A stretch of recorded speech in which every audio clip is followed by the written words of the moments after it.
And now, Deep Thoughts by Jack Handy.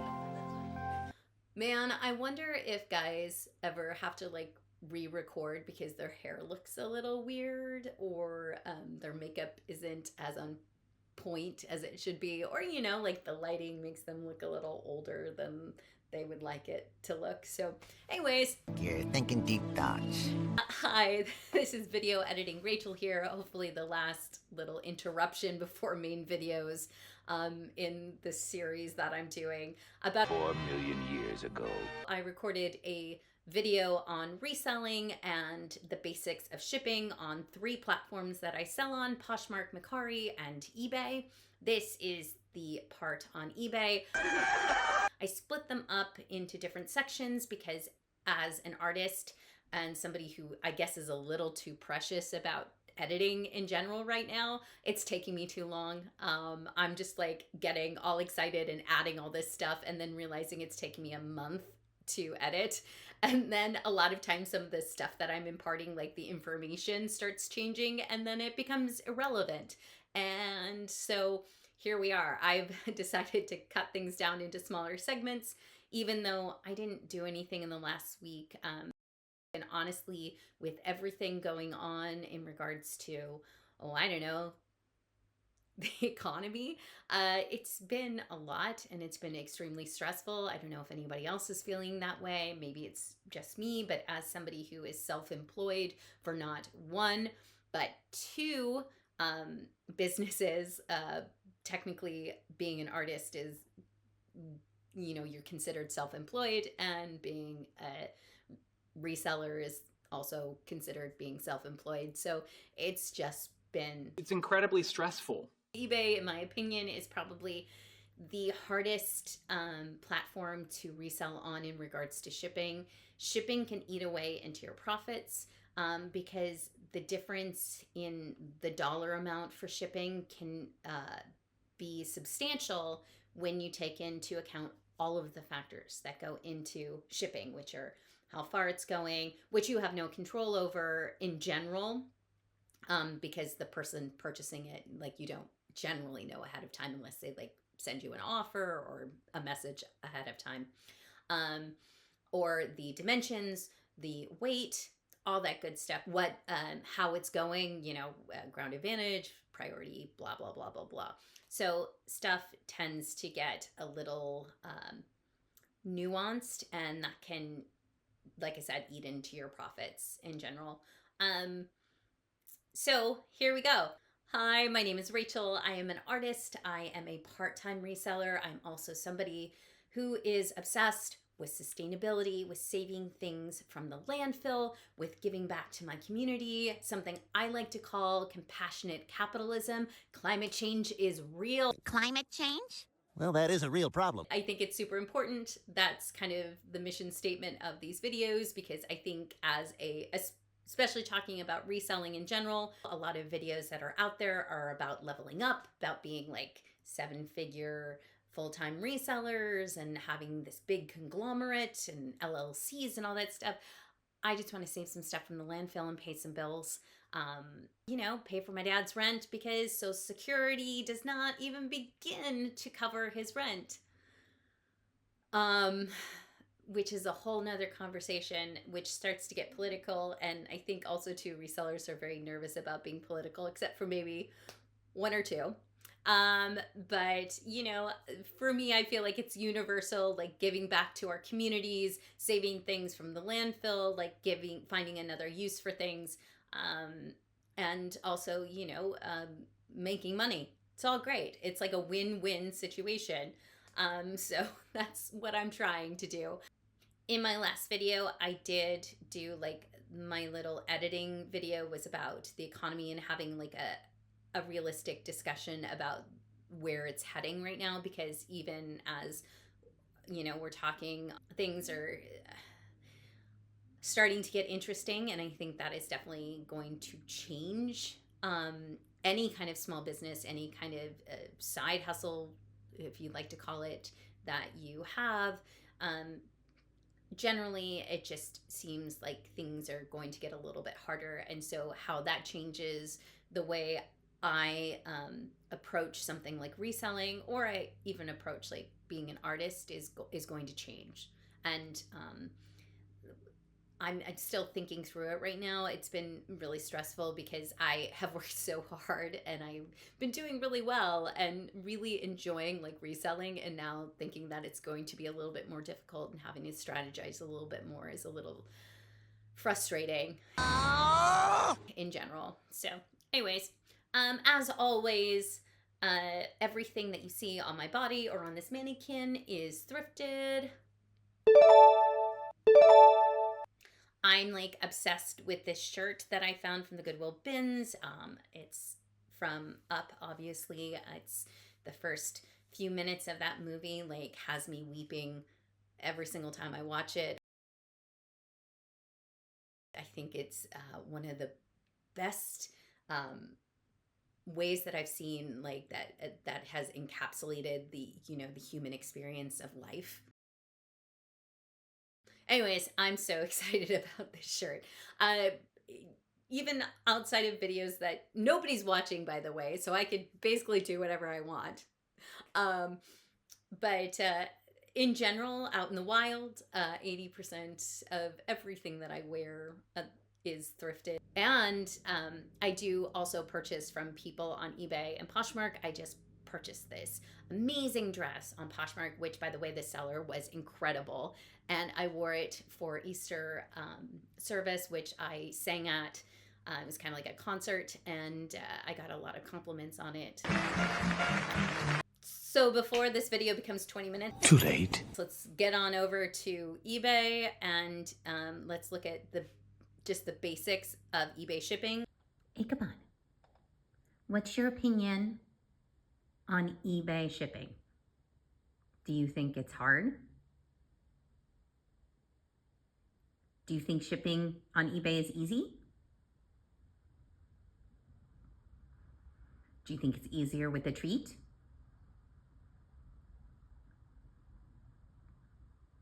Do you like treats? Thank you for your input. You are a valuable member of this team. And now, ladies and gentlemen, the piece de resistance, the almighty eBay. Okay, eBay is the oldest online selling platform that there is. They are the OG, as we would say, and they were founded in 1995. Many people have many opinions on eBay. And like I said, it is the oldest online platform. So they also have the biggest reach. They have the biggest name recognition. More people shop there than like on Mercari or Poshmark or Depop or all those other smaller sites.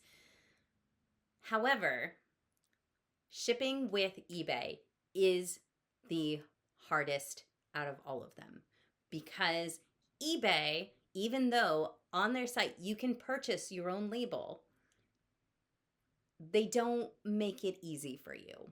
You have to know about shipping. Now, there's also an option to send things through UPS and FedEx, which is great. But again, it's a lot of the same information that you need when you're shipping through the post office, you will also need for these other two platforms. So let's get into it, shall we? Let's do it. So eBay has the ability to offer discounted shipping. So if you are reselling, especially on eBay, do not buy your labels at the post office or on the post office website. That is going to be the most expensive. The amount that eBay will offer you for a shipping label or a third-party site, I use Pirate Ship. I know there are a few others out there which I haven't explored, but maybe it's time to like look into all of the different ones so that we can see what is the best deal. But for right now, I use Pirate Ship because they also provide discounted labels. So they're going to be at a higher discount than what you would get if you go to the post office. Plus, it's easier. It's so much easier to get a label printed out in the privacy of your own home than to have to wait in line at the post office. So we have Pirate Ship and we have eBay. eBay gives you options of shipping through the post office, UPS, and FedEx. Pirate Ship specifically only gives you the option of shipping out through the USPS or the post office or UPS. So they have, they're not doing FedEx, which, here's the deal. Anything under a pound, the post office is the best way to do it. They are going to be the cheapest way, and the most economical. The rest changes, and that's the thing. during Christmas time last year, UPS was like my go-to person. Suddenly, FedEx has come in, and recently, since January, has had way lower prices by like multiple dollars. So what I personally do is that anything under a pound, I go through Pirate Ship and Pirate Ship only. I don't bother even to look on the eBay site because their prices are pretty much the same.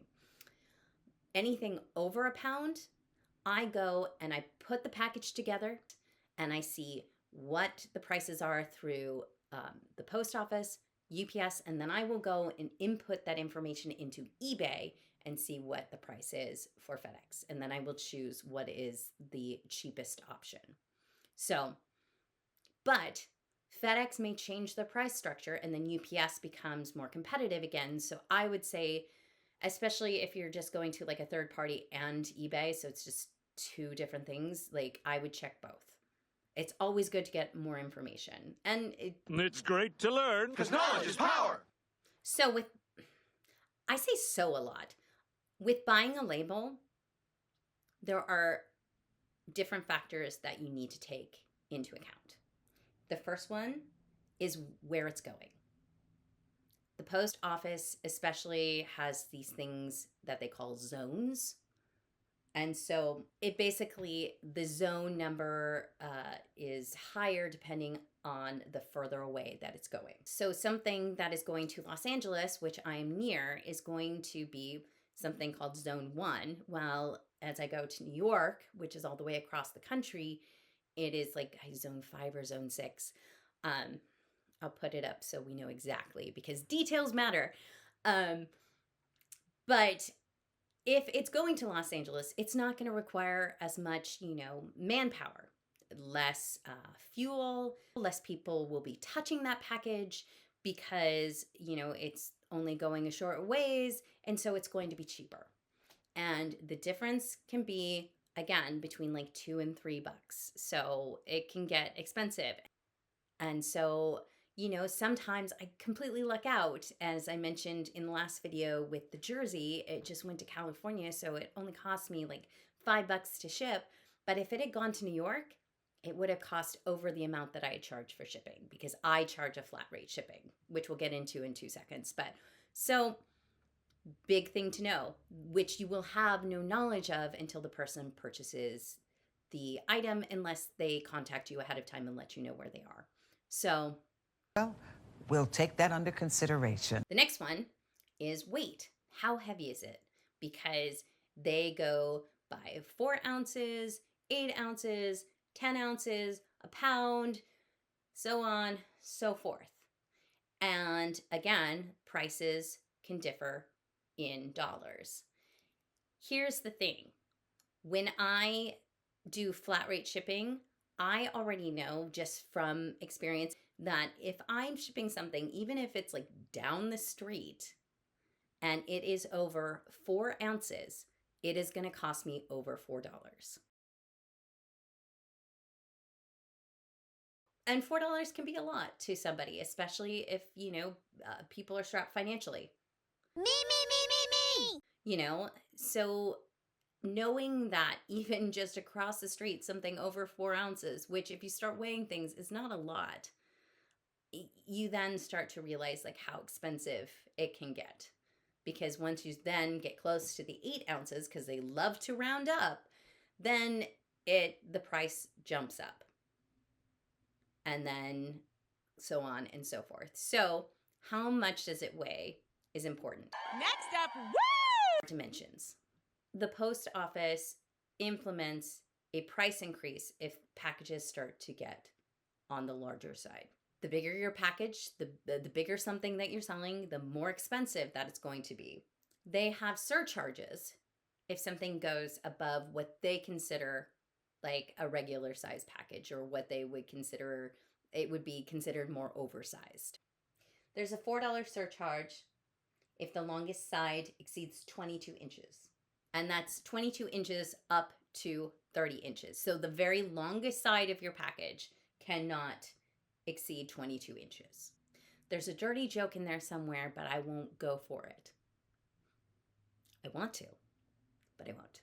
Oh, sorry, I don't know any dirty jokes. There is an $8.40 surcharge for packages exceeding 30 inches on top of the shipping charge that they're going to give you. No way. Basically, just keep that in mind. There is also an $18 surcharge for packages exceeding 2 cubic feet in volume. It's a lot. $18 additional on top of costs is like, and we haven't even thought of where it's going and the weight. So it starts to add up real fast. I feel like that should be like the title of this whole channel. It adds up real fast. And the thing is, without education behind knowing all of those hidden costs and fees and all of that craziness, it's hard to really like be successful as a business in general, like without knowing all the costs. Because according to the Bureau of Labor Statistics, you know, over 60% of businesses fail, small businesses, I should say, fail within the first 10 years. Well, there's so many examples of big businesses that have also gone under. Most recently, Joann's Fabric and I believe Hooters, you know, but I did a memoriam, you know, Toys R Us, Blockbuster, Radio Shack, Bed Bath & Beyond. The list goes on and on and on. So knowing these costs become extremely important. And finally... And so with the post office then, we also have the way that it is shipped. We have Ground Advantage, we have Priority, we have Priority Mail Express, and we have Media Mail, or at least those are the ones I even try and deal with. Everything else. Good luck. But for Ground Advantage, it's technically supposed to be 2 to 5 business days, or at least that's what's on the website. It is what was considered first class back in the day. It's like maybe a year or so ago. It's the slowest. It's also the cheapest. Honestly, that's generally what I use. I find that issues with postal delivery time especially has nothing at all to do with how you send it. It has to do with what's going on, like, you know, natural disasters or issues that are going on at the post office at the time. So personal opinion, but so Ground Advantage is generally considered the one that you would want to use. Priority, which is what Poshmark gives you the label for, is supposed to be 1 to 3 business days. So that's like the upgraded one. You can also use all those fun little priority boxes. You can use those for your shipping. I honestly, outside of Poshmark, in the last year or so, I have not shipped anything out priority. Besides having the perk of having those boxes, it just, the costs end up being a lot higher. And so it's not necessarily worth it, because there have been times where my priority packages from Poshmark have been delayed longer than my Ground Advantage packages from eBay. So I recently got a notification. Usually if there's an issue with the package being delayed, Poshmark will send out an email, which I really appreciate. Take with that what you will, and I guess make the best decision for you. Priority Mail Express, I personally never use. I think it's for if somebody needs something next day. And, you know, a lot of times then somebody will, in my opinion, probably go to Amazon. But, you know, there is that option, especially if somebody needs something ASAP. Generally, hopefully they will let you know before they purchase it. If not, you know, you can send a message and then the cost is going to be a lot more. More money? Technically, it's supposed to be next day to 2 days.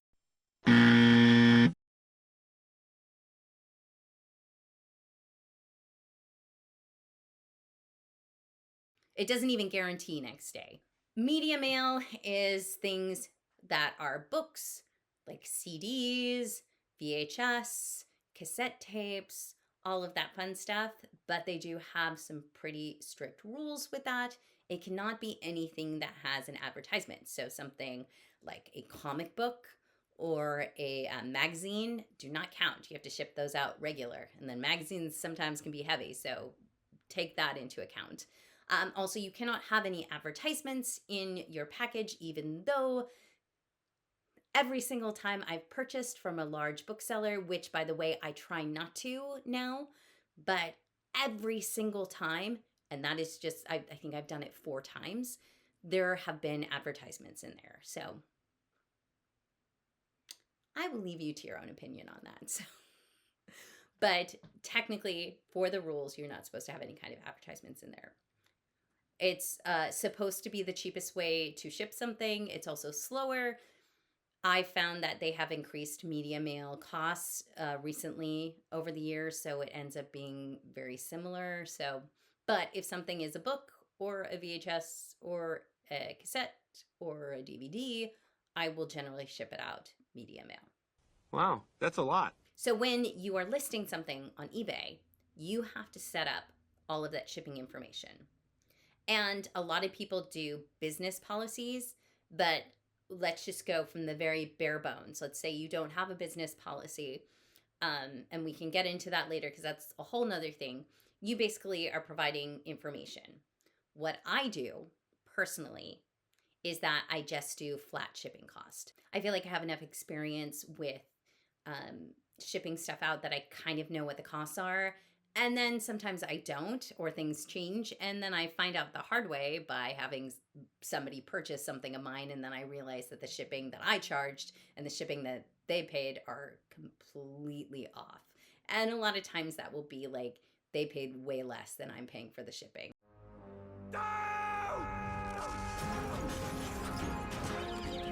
So, but what I do is I just do a flat cost. And I also have a 3-day handling time, and I use economy shipping. I just press economy shipping because it is the option that provides you the longest time for shipping. Now, you may be like, that's horrible for the buyers. Like, we love fast shipping. Amazon has created this fast shipping thing, right? However, I don't ship something out in 3 days. Like, generally, I try and use a 24-hour turnaround. I will do my best to get that item out the door unless it's a weekend. Sometimes I'm not able to get to the post office on Saturdays, but I try and get that out as soon as I possibly can. But it allows for time, because if you haven't noticed, when you go and you purchase something on eBay, it's like the shipping times that they estimate, in my opinion, are not based on reality. I don't know what their algorithm or what metrics they're using to determine that shipping time. But even when I press economy, sometimes they give like the buyer that it's going to be there in a few days. And it's like, that's not possible, especially if there's a 3-day shipping and handling time. And let's say, it's going cross country. Could it get there in the 3 days? Absolutely. I've seen it happen time and time again. But to provide that kind of information to the buyer and then them having expectations and then you not delivering on that expectation provides a less satisfactory experience to the buyer. Again, personal opinion. So I like to do something I call under promise and over deliver. It is my mantra in life. Anyways, I digress. So basically what I do is I do all of my listings again on my phone, and I go to I don't know package details, and I click on that. Then I click on economy shipping, and then I click on the price that I'm going to charge. And regardless of whether it's going to LA or it's going to New York, it's going to be the same charge. Sometimes I end up saving a little bit of money. Sometimes I end up eating the cost of a more expensive label, but it tends to even out. But without knowing where anything's going, it's so hard to be precise, which sucks for me because I have OCD tendencies. I like to know everything. If you can't tell already, facts. And it's like, but this is my best solution. And so that's what I do. And then again, this is just from like a beginner standpoint. And then, You know, there are so many things, again, mentioning business policies and all this stuff, as if you want to like sell more and more and do higher volume and all that stuff. And there's a million videos and YouTube resellers. And I'm sure a lot of those ones that make like 6 and 7 figures or like could watch this video and be like, she's such an idiot. I'm just trying to provide information. So that's what you have. You have eBay, you have Mercari, you have Poshmark. Okay, next up. In the spirit of giving back, I do want to put my money where my mouth is and share what I did besides, you know, the donations to the food banks. I volunteer with a couple of amazing people to help feed people who are on the street or in need. It is run at a church, and different groups of people come in every Wednesday, and they provide a hot meal for people in need. I've done it. I do it about once every other month. And I did a benefit concert last Tuesday. I sang at a retirement community. We called it a couple of bucks for socks. So I put out a basket while I sang a couple of show tunes to an amazing audience, and asked for any kind of like cash donations, and ended up getting $730, which is insane. So already went to Costco. I didn't purchase $730 worth of socks. I purchased $187 worth of socks. I believe there are 200 pairs. No, I'm sorry, 100 pairs. Man, I'm totally like blowing this out of proportion. There are 100 pairs. And then I will be taking the rest of the money, and the next dinner that we are doing on April 30th, I will be buying water. I will be also getting non-perishable items to do these things we like to call breakfast bags. Like, it's so cool. Yeah, I don't like to want to toot my own horn. It's like, you know, there's so many people do so many amazing things, and this is honestly such a small thing, but it's really important to me to for us to look out for each other and to give back, because, you know, there's so many people out in this world who just need a little bit of help.